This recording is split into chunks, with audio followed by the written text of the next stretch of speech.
Kingsport Festival is a Cthulhu Lovecraftian themed game from a somewhat unusual perspective. This is a game told from the point of view of the cultists.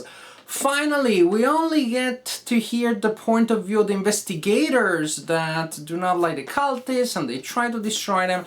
Let's try for once to get out of our comfort zone and to put ourselves in the shoes of the other side. So in this game you're going to be a cultist or a group of cultists, and what you're going to try to do is to summon energies and entities from the other side of reality, the side that is crazy and drives you insane and is full of horrendous monsters that our mind can quite comprehend, but you, the cultist, nevertheless are obsessed with it. I don't know why, but you do want to bring the stuff to the world. You want to share the madness, insanity and horror that lays behind the veil of reality. It's an interesting theme, it's an interesting take. The game at the core is a Euro game. It has very impressive, very powerful, very thematic art, but it is a game that is about rolling dice and placing cubes on a board and spending resources and gathering resources. Nothing wrong with that. It is not the type of game that I play the most often, but it is a type of game that I'm not scared off if I find myself playing. In this case, even though I knew that probably the theme wasn't gonna be deeply ingrained in the system, I was curious about the game, and if nothing else, the theme was enough to make me interested in the game. Kingsport Festival, let me show you how the game plays and then I will tell you what I think about the game. At the beginning of each turn, each player rolls 3 dice, and then those dice are used to determine turn order.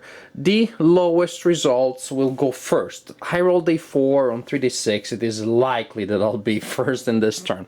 Players place a marker on this track here to indicate the order in which they go, unless, again, from lowest result to highest. The first player to go also gains 2 points of sanity. Sanity is kept track of using this track here. You move your marker up and down that track, up when you gain sanity, down when you lose it or spend it. Second player gains a point of sanity, third, fourth and fifth player don't get any sanity. So if you roll high, you have, well, a good roll, but you will go later in the game, in the turn, and you will not regain any sanity. Let's say that I rolled a little better though, so that I can show you more things. It's a better example. Once turn order is established, people need to use their dice in turn order. And you use your dice to invoke the ancient, the elder gods, and other various monsters, creatures, and assorted creeps of Lovecraftian invention. What you do is you place your dice on this board here. It's not exactly a board. There are 20 cards representing elders and monsters that can be summoned. They are each identified with a number from 1 to 19. There is one identified with an X. What you do during this phase is to assign your dice to the god or gods that you want to summon. You summon gods that have a number corresponding to the dice that you place on them. For example, I could use these 2 dice, whose total is 11, to summon this guy here. Then everybody gets a chance of summoning or invoking somebody else. Then I still have a die with a result of 3, and I can place it on that guy there that has a 3. Or I could have placed all of my dice on the guy with number 14. I could have split things differently. What's important though is that usually a single elder can be summoned only once per turn. So if I go first, and even though I probably have low rolls, I may be able to grab some elder that then other people would like to get, but they can't because I've already invoked that one. The only god that can be invoked several times in a turn is the one identified with an X, and the advantage that the god can give you are not great advantage, but they can be useful in some cases. why are you summoning these people? People, maybe it's an overstatement.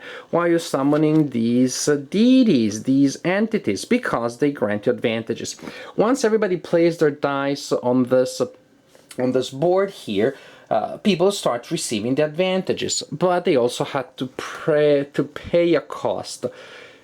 The gods have a section on their card, a top line that indicates the cost in sanity points that you had to pay. So if I summon or invoke this guy, I had to pay 3 sanity points, which is why it's important to get sanity back from time to time. And then you see the advantage indicated by the symbols in the bottom line on the card. Here, for example, I can gain 3 resources, 3 generic resources, meaning I can choose which resources I get 3 of them, and 2 magic points. There's a track that you use to keep track of the amount of magic points that you have, and you spend those magic points to cast spells.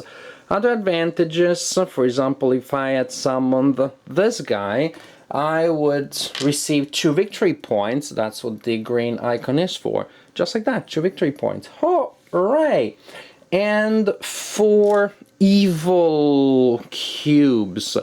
Let's call them purple cubes. These are just resources that you use to take control of areas on the board. Purple is evil.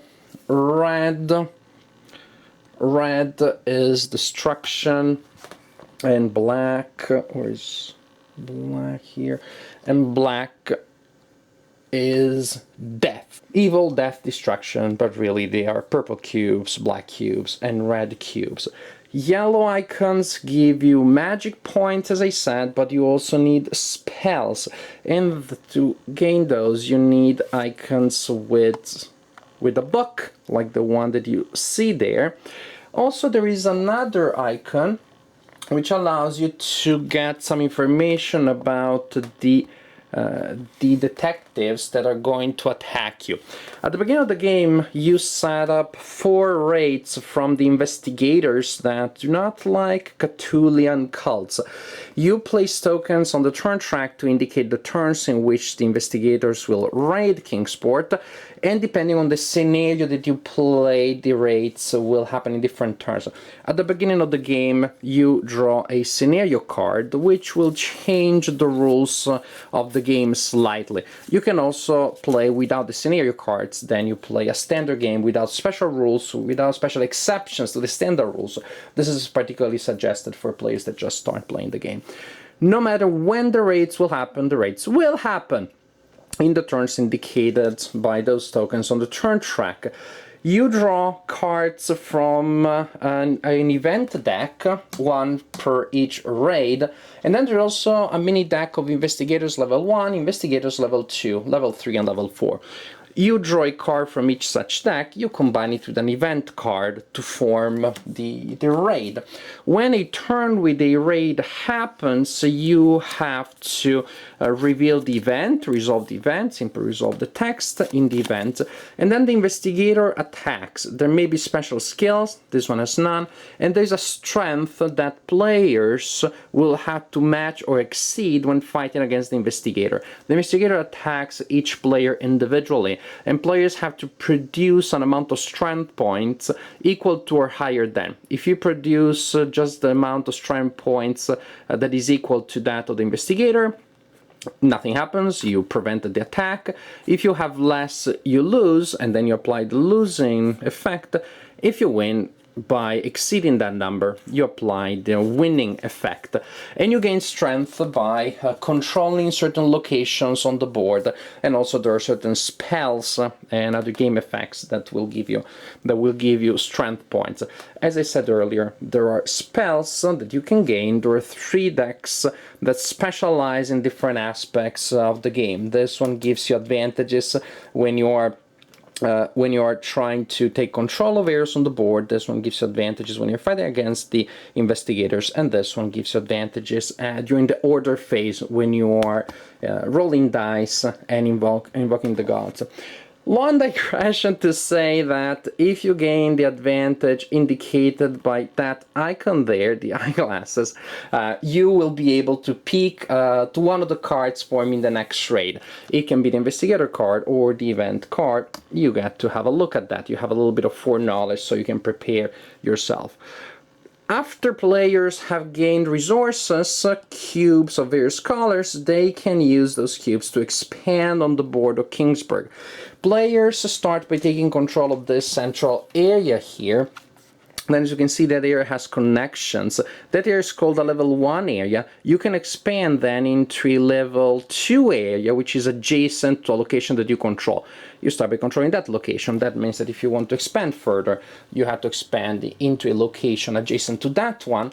In order to expand into a location, you need to pay the cost on the top line at the bottom of the location where you want to expand. And in this case, for example, if I want to go from there to here and I want to place my marker there, I need to spend a purple cube and a black cube, and I receive the advantage in the other line of the location. 3 victory points. Next turn, maybe I want to expand into this location here. I have to spend 2 evil cubes, 2 purple cubes, 2 black cubes, and I get 4 victory points. Also, when you control a location, you gain the advantages indicated on this little token. There is a token that you place on each location at the beginning of the game. People have complained, why aren't these things printed on the board? I like the fact that they're on token. You pick them up, you look at them, you read them. It's very easy during the game for everybody, no matter where you're sitting around the table, to look at the instructions and the abilities that you gain for control of certain locations. So you want to expand to gain advantages, to gain extra powers that will affect things. For example, your ability to fight against the investigators, or your ability to acquire spells. And also simply you want to get the victory points that you gain from locations, because some are particularly good. They give you a lot of powers. But again, you have to expand in order from location 1 to location 2. Once you have location 2, you can expand into locations of level 3 and then locations of level 4. After people have expanded, there may or may not be a raid, depending on the turn that you're playing, and then you simply move the turn counter by 1. You play next turn following the same procedure, and you go on like this until the end of turn 12. At that point, the player with the highest amount of victory points, which will be recorded on this track here, is the winner. One of my concerns with this game before playing it was that the game could be too luck-based. What happens if you roll poorly? Well, later in the game, to start with, if you don't like your roll, you will probably have gained abilities, effects that will allow you to modify that, to change your die roll, to add points here and there. There are ways to interact with that. Even if that is not the case, if you keep consistently rolling 4s or 5s on 3d6, which is pretty humiliating, you can still do stuff. You are really completely out of the game, and if you are, you're maybe wasting a turn in which you're not doing much. But even with low rolls, you get to go first. You get to occupy positions that the players with higher rolls will like to take as their second option. They want to grab like a big guy with a lot of effects, and maybe they have a die left, which they wouldn't mind putting on a 2 or a 3 too late, because you, guy with a small roll, have occupied those positions before. Also, if you have low rolls, you go first, which is how you can occupy positions that the players wouldn't mind taking later. And also you regain sanity, which is the resource that you need later to summon the biggest guys. So if somebody keeps rolling high, they have the theoretical possibility of getting a lot of powerful help from the elders, but they do not have the sanity, or do not have enough sanity to actually be able to purchase that advantage. I found that the die roll, while it scared me at the beginning, actually was a very smart mechanic. It was handled well in that it told you what you can do, or gave you a sense, a range of possibilities of things that you can do in a turn, but doesn't dictate whether or not you're going to do something good.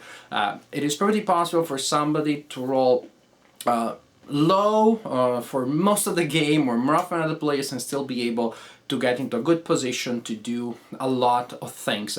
I like how you can choose to place all your dice on one elder, to organize in a different way.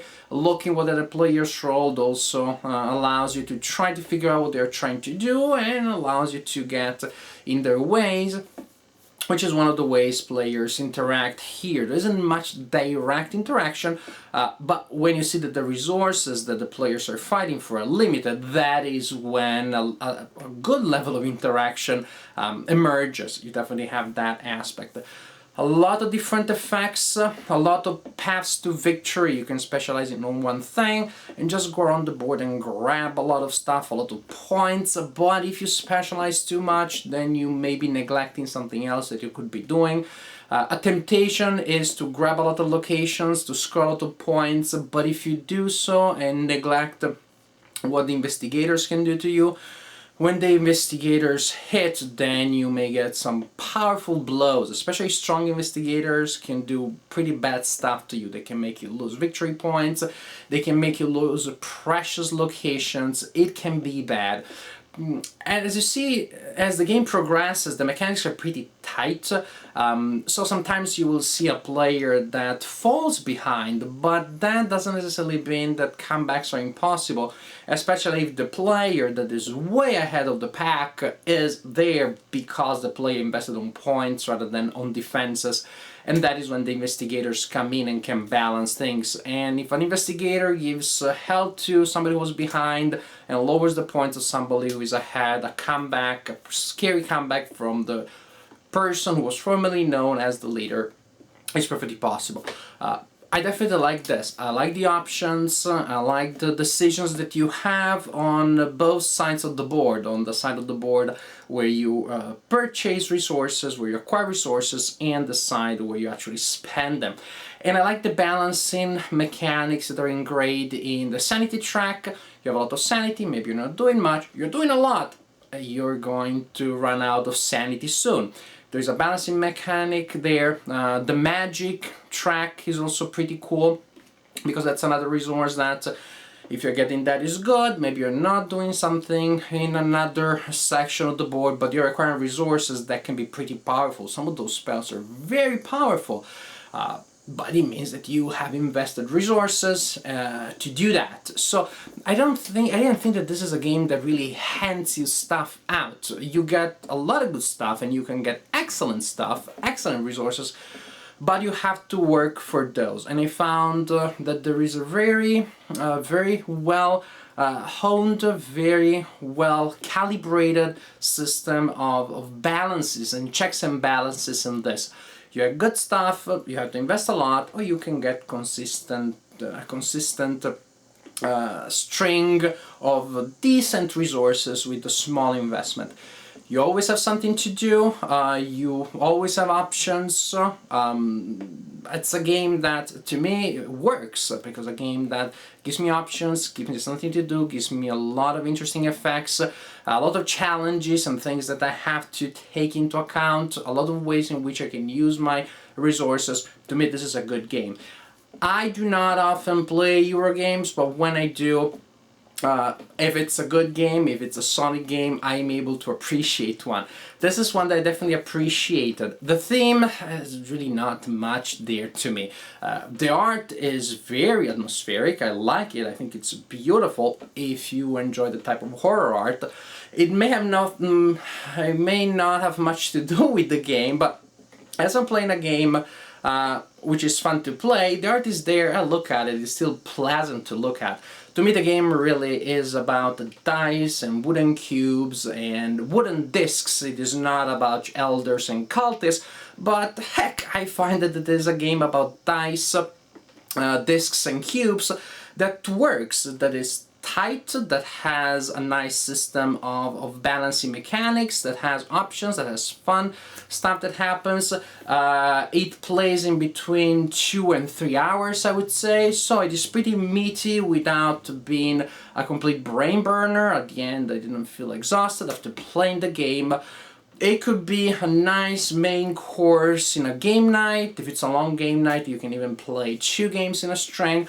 It is pretty easy to teach. It may take a little longer to get familiar with all the effects of the locations, but that happens quite easily. And keeping track of the locations that you have, the effects that you have, and to use those to one's advantage didn't seem to be something that had a huge or steep learning curve.